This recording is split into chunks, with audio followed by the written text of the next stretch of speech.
Hello to all of our GNC friends. My name is Phil. I'm the executive chef here at Morton's, and I'm here with a few tips and tricks today to hopefully get the highest level of enjoyment out of the meal kits that we had the pleasure of packing for you, including all the sides and the prime grade beauties, which I'm going to give you a few little pointers on how to make your best steak.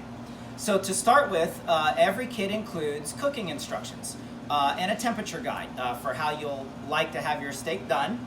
Also in each kit, just in case you don't have a way to measure temperature, we've included a dial stem thermometer. So most of the time they will be properly calibrated, but just as a quick note, in case you ever do need to double check, glass of mostly ice and a little bit of water will always be 32 to 33 degrees.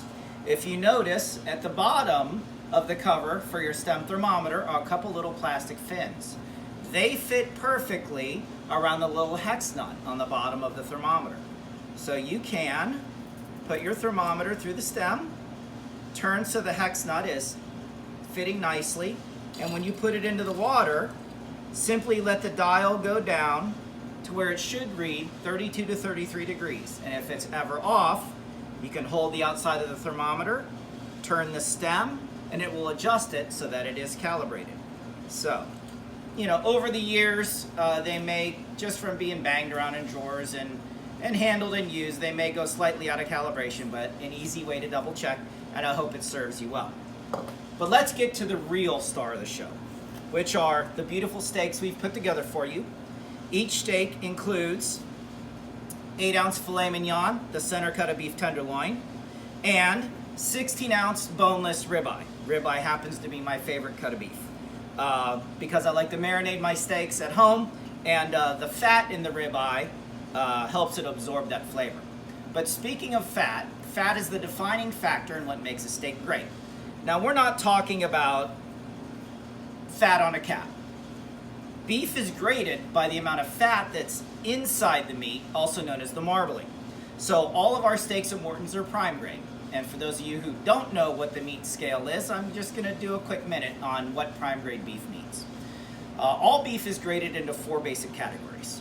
Prime is the highest, choice is right below that, select is below that, and then the final grade is commodity grade or no roll. So when you've ever walked into a grocery store and seen USDA Select or USDA Choice on the wrapper and not really known what it means, that's simply the grade of the beef. Usually about 2 to 3% of all cows will be graded as prime.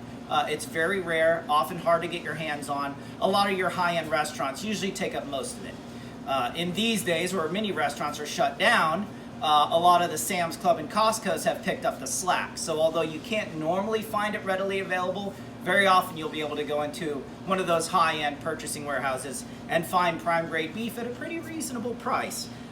We also offer a butcher's block program here at Morton's where you can buy our steaks at a deep discount to what we sell in the stores, and I just think it's a tremendous value for the quality that you get. But the fat we're talking about, when I talk about marbling, if you look at these, notice all the white lines that are in this ribeye? That is the marbling. And although you'll see a lot of ribeyes that have a large eye in the center, just a natural part of what happens in that beef, this is what you're really looking for. So when you go into a store and you're comparing 2 steaks that are similar, you want the one that has all that extra white in the middle, because all that white is fat that's going to cook down and get soft and flavorful when you cook it. Following the temperature scale that's included with your kits, I would say that the temperatures that are on there are your target temperature, where you want the steak to be when it's done cooking. So just a little piece of advice, take your steak off the heat about 5 to 10 degrees below where those say, and let your steak rest for a minute or two. At room temperature, these steaks are thick. They're going to take a lot of heat to get them cooked through to the middle, and they will continue to cook for a couple minutes after you pull them off the heat. When I do steaks in the restaurant, same practice. We'll take them out of the broiler just a hair under where we want it to be, let it rest for a minute, and then it should be perfect when it's on your plate. The other one tip I wanted to give is that in each kit is also a souffle of our Morton's Steakhouse seasoning.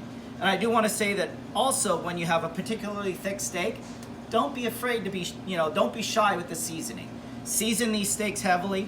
If I were going to season this beautiful filet before I put it into the grill, it would get a solid coating on each side.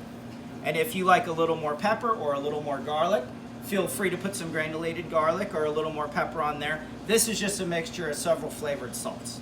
That is our custom recipe. So I hope I've given you a few tips that'll help you enjoy not only these steaks, but the steaks you're able to purchase and cook going forward. And I hope you're able to come see us soon at Morton's. Thank you.